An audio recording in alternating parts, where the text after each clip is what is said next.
book I'm going to be talking about today is All Quiet on the Western Front. So, I read this book after Watership Down, and I guess I'll start off with a basic synopsis of the plot. Essentially, you have a main character, Paul Balmer, I think it's pronounced. He is a what do you call them? He is a soldier. There we go, soldier. Clearly, I know nothing about the armed services. He's a soldier for the German military in World War One, and essentially, he volunteers out of kind of national pride. And it's like a big thing. It's early on in the war when he volunteers. But he volunteers out of national pride. And he's like really excited to go, and and he goes with some of his friends, and what ensues is the hell that was World War One. Essentially, this character kind of tells us about how he started off and kind of where he is now that he's in the thick of it. And what we learn is that war is hell, and he's just trying to keep it together, really. But this book is so great for a number of reasons. One, this book is from first person perspective. So I don't know if it's just me, but I love books that are from first person perspective. They are wonderful for really pulling you into a story. I think a book from third person perspective can pull you into a story, but I think that the writing has to be more intentional that way. This book, I think the writing is intentional, and I think that the first person perspective helps a ton. This book is written so well, and it being from first person perspective really pulls you into the thick of the war. Like, you feel like you're there with them in the trenches, which is, again, hyperbole. But, you feel hopeless by the end of this book, or by the middle of it, to be honest. But, things start off, and they start off on a somber note. But this book is so well written. I guess that this book is considered anti-war. Personally, I don't consider the book anti-war. I just feel like it's a book without a heroic mythology. Sorry, it's a book on war without a heroic mythology. So I haven't read it. This is the only war novel I think I've read, actually. But I've seen a few war movies. Some of the really popular ones.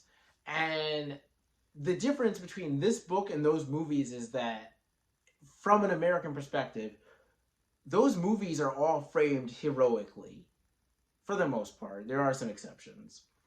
But for the most part, a lot of the movies I've seen are framed heroically. Like, you have a soldier, you have your protagonist that's in a bad situation, he's in war, usually it's a he, he's in war, and he's just trying to survive and fight for his country and for freedom and stuff like that. But everything has a heroic lens on it. It's triumphant. It's in most cases, the hero is really unscathed with what he's doing. Murdering people doesn't really do much, because it's oh, well, they were trying to kill me, so I killed them. And then it's just on to the next part.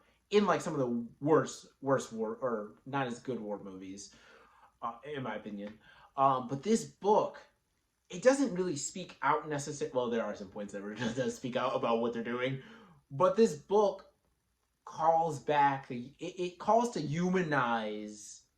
I'm just a person that thought that this would be great for my country, and it was a matter of national pride. But now I'm realizing I'm mowing down people that are probably taught to do the same thing. And so what does that mean? What does it mean that when what does it mean when you have a moment to really consider and think about your actions and how and what you're doing? And I love that this book meditates on that. It does a great job of introducing you to our main character and making you feel like you're there with him and you're there with his friends. But you never feel like Paul is in the right. You never feel like you are on the righteous side of this, and therefore anything you do is justified. You feel like you're in a bad situation. I have to excuse my language. I was going to say something else. I feel like you're in a bad situation. With him, and you're trying to survive, and every time you attempt to survive, it takes another piece of your soul, which sounds a bit deep. But I love that this was written from a very human perspective. I love, like, again, I'm gonna make a spoiler review without going into too many details, but this book, there are some parts where it does dive into like what are we doing here and who are we doing it for? Is this for our country? Because like it feels like it's for something else. And I love those parts. I love the questioning and things like that. And people might consider that more the anti-war stuff. But I think just at face value, you have a book here that's asking you to think about the person's wife or kids or mother or parents or whoever on the other side of the line. And that's never happened in any war movie I've watched. Yeah, like I love this book. Wonderful writing, pulls you right in. I think it was published in like the early 1930s. It's really concise. Like, I love writing like this. I love writing this straight to the point. It's descriptive, yet not meandering. If you're looking to read something about war, I think this is the place to start. I'm sure there's other great books out there, but I think this is the place to start because this is a wonderful book and it is sad. It is not a happy book at all, but it's also not shying away from the horrors that are entailed in war. I mean, like World War One was like one of the bloodiest ones and one of the most disgusting ones when you look historically for what people did to each other. Kind of with the rise of the advent of like modern technology, people found a lot of ways to murder each other, and it's just wild to me how that happened and how World War One affected kind of even modern history, to be honest, if we really think about it. But this is a wonderful book. I recommend this thing. I give this thing 5 stars on Goodreads, and I don't think I have many 5-star reviews, but I love this book. It is so well written. Not actually, but I felt like I had been through something emotionally by the end of this book. And that is wonderful writing to make me feel that way. So, recommend this. All Quiet on the Western Front. Again, it's been published forever. This book is only $8. Really cheap book because it's been again published forever. There's talk of a Netflix series, I think, TV show coming out. Like they're gonna do a mini series. I don't know. In my next review, I'm gonna go into kind of the details of this book and talk about some other stuff. But trying to keep this short, trying to keep it hopefully like under 10 minutes. But let me know your thoughts about this book if you've read it. If you didn't feel the same way, because some people, I saw some people like rated this book low on Goodreads. Maybe it's because they didn't like what it had to say.